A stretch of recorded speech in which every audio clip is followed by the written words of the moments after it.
அன்பு நண்பர்களுக்கு டாக்டர் சர்வானந்தாவின் இனிய வணக்கங்கள். ஔவையின் ஆத்திச்சூடி.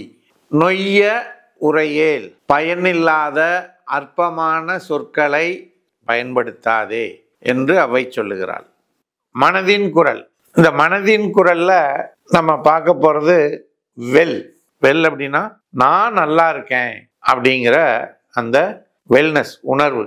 ஒருத்தர் உடம்பு முடியாமல் இருந்தாலும் கூட தான் நல்லா இருக்கேன், எனக்கு ஒன்றும் இல்லை சொல்லிட்டு சிகிச்சைக்கு வரமாட்டாங்க.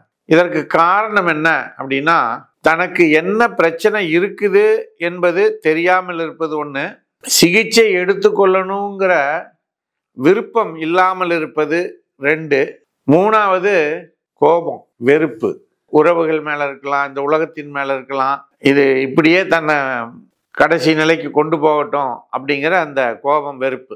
இப்படிப்பட்ட நிலையை தான் நாம் இன்றைக்கு இந்த வெல் அப்படிங்கிற இதில் பார்க்குறோம்.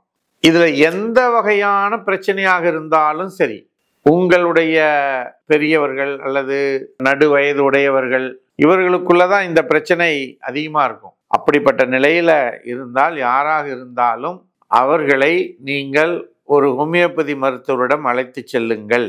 ஹோமியோபதியிலே இந்த உணர்வை அகற்றி அவர்களுக்குள்ளே நல்ல ஒரு உணர்வை ஏற்படுத்தி மருத்துவ சிகிச்சை எடுத்துக்கொள்ளக்கூடிய மன அமைப்பை உருவாக்கும் சக்தி படைத்த மருந்துகள் இருக்கிறது.